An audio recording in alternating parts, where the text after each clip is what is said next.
Hello students, welcome to our channel Gyan दर्पण।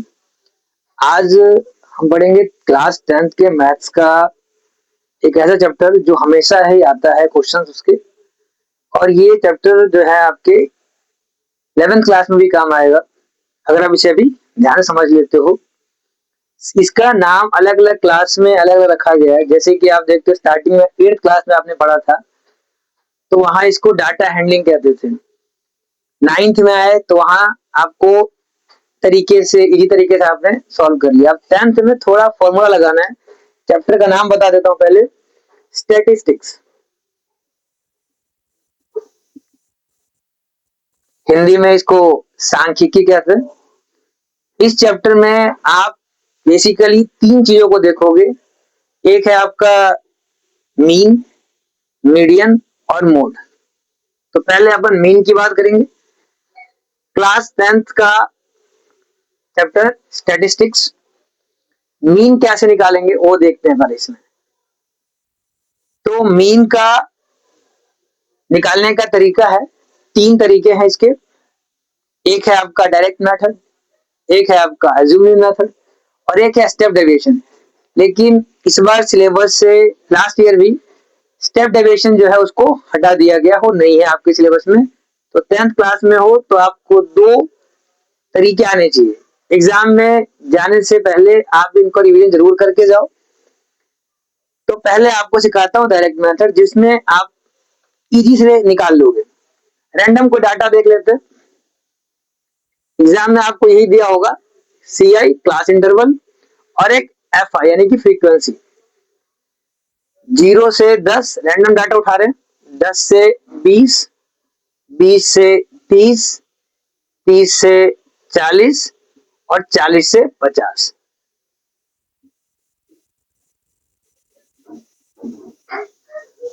ये simple सा आपका एक क्वेश्चन हो गया। अब आंसर में क्या करोगे आप वो देखो ध्यान से। सबसे पहले तो आप निकालोगे इसका एक्सआई। एक्सआई क्या होता है? एक्सआई होता है इसका मध्य मान, मिड वैल्यू। 0 और 10 को ऐड करो और डिवाइड कर दो 2 से, तो कितना आंसर आया? 5। 30 डिवाइड बाई 2 15।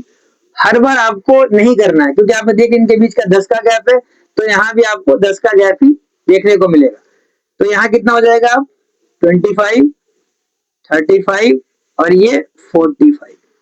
इतना करने के बाद आप क्या करो, एफ आई और एक्स आई को आपस में मल्टीप्लाई कर दो।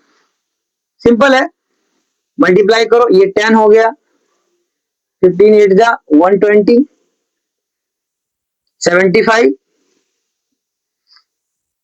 7 इंटू 5 35, 3, 7 इंटू 3 21 और 3 24। इसका सिंपल है 450। ये करने के बाद इनको ऐड करना है। आप इधर भी ऐड करना है इनको, आप पहले भी ऐड कर सकते हो। सिग्मा एफ आई, इनको ऐड किया 10 10 10 30 हो गया। इधर इनको ऐड करो 5 और 5 10, 0 1 कैरी, 9 और 7 16, 18 19 और एक 20। दो बच गए आपके पास, 6 7 और 2 9। ये है आपका sigma F I X I. Sigma लगाने का मतलब है आपने इन सबको ऐड करना, समेशन। डायरेक्ट मेथड सीख रहे हैं हम लोग। इसका फॉर्मूला है मीन का, sigma F I X I by sigma F I. Sigma F I X I हमने निकाल लिया 900। सिग्मा एफ आई आपके पास आपने निकाला हुआ है 30। इसको डिवाइड कर दो, मीन आपका आ गया 30। ये सिंपल तरीके से आपने मीन निकाल लिया। निकालने के बाद इसको ब्रैकेट में डब्बे में रखो, जिससे कि एग्जामिनर को स्लाइड आंसर दिखे, सीधा टिक कर और आपको मार्क्स मिल जाए। इस तरीके से आपको क्वेश्चन करने में आसानी रहेगी। दूसरा ये है कि ये देखने में आसान लग रहा है लेकिन इसमें थोड़ी सी मुश्किल लग रही है। अगर डाटा ज्यादा बड़ा हो जाता तो आपको मल्टीप्लाई करने में टाइम लगता। तो इसके लिए ये और मेथड है, एज्यूम्ड मीन मेथड, वो भी आपको कराता हूँ। दो तरीके, जो तरीका आपको एग्जाम में सुटेबल लग रहा है आपके हिसाब से वो आप अप्लाई कर सकते हो। लेकिन कभी कभी ना मेंशन कर देते हैं कि आप मीन निकालो बाय यूजिंग दिस मेथड, तो वहां आपको उसी मेथड का इस्तेमाल करना, वहां आप चेंज नहीं कर सकते मेथड। बच्चों तो एज्यूम मीन मेथड के लिए आपको इसी डाटा से दिखा रहा हूँ कि कैसे निकालते हो आप। सबसे पहले तो आपका ये क्वेश्चन मेंशन किया ही होगा, उसमें कोई अलग नहीं है। और आप ये देखो एक्सआई निकालना, अभी आपको बताया था कि एक्सआई कैसे निकालते हैं। एक्सआई निकालने का सिंपल तरीका दोबारा सुन लो, लोअर लिमिट अपर लिमिट को ऐड कीजिए, 2 से डिवाइड कर दीजिए, ये आपने इस तरीके से निकाल लिया। अभी आपको बताया था इनको ऐड करना होता है, सिग्मा एफ आई से आपने इसको ऐड कर देना है, 30 आया था। सेम डाटा है तो अलग तो आंसर नहीं आएगा। फिर आपको निकालना है D I, assumed mean method के लिए। एज्यूम्ड मीन मेथड के लिए पहले आपको डी आई निकालना होगा। डी आई का तरीका है एक्स आई माइनस ए। अब यहाँ ए किसको मानोगे, किसी भी को ए मान सकते हो। जनरली इसमें कितने हैं, 1 2 3 4 5, तो 2 आपने ऊपर छोड़ दिए, नीचे छोड़ दिए, बीच वाले को आपने ए मान लिया। बट कई बार अगर 6 होते तो क्या करते, बीच में किसी दो में से किसी एक को आप ए मान लेते। ए का मतलब ही एज्यूम मीन। अब आपको क्या करना है, सभी एक्स आई में से 25 को माइनस करना है। 25 माइनस 25 0, 15 माइनस 25 माइनस 10 माइनस 20, यहाँ 10 और 20। अब क्या करना है आपको, एफ आई डी आई, जो आपका एफ आई है उसको डी आई से मल्टीप्लाई करना है। डायरेक्ट मेथड में क्या किया था आपने, एक्स आई से मल्टीप्लाई कर दिया था, यहाँ आपको डी आई से मल्टीप्लाई करना है। 2 multiply by 20 40, 8 multiply by 10 80, minus लगाना है क्योंकि नहीं लगा होगा तो आंसर ही गलत आएगा।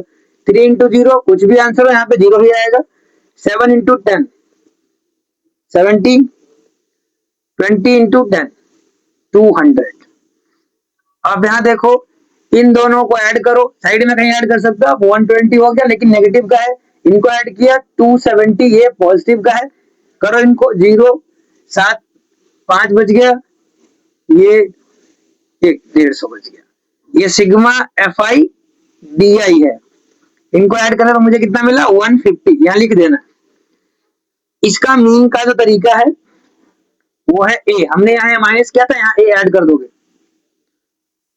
Sigma F I D I by sigma F आई,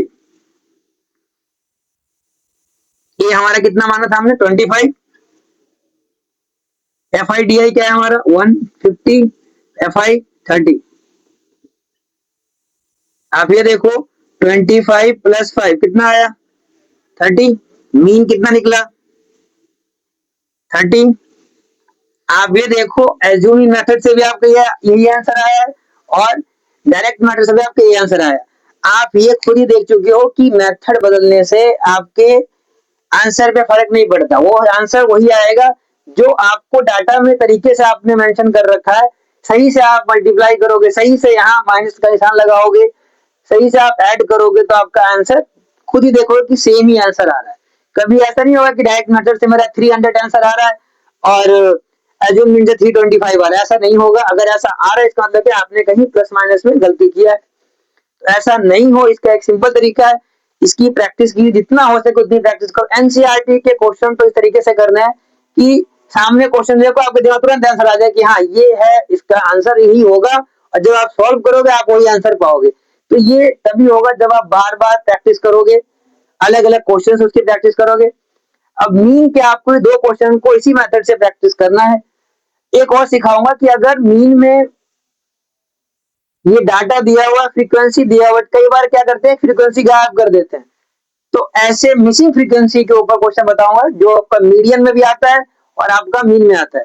तो पहले आज आप ये इनकी प्रैक्टिस कीजिए, बाकी नेक्स्ट वीडियो में आपको बताऊंगा कि मीडियन कैसे निकालते हैं और मोड कैसे निकालते हैं। एग्जाम के लिए ऑल द बेस्ट और प्लीज लाइक सब्सक्राइब एंड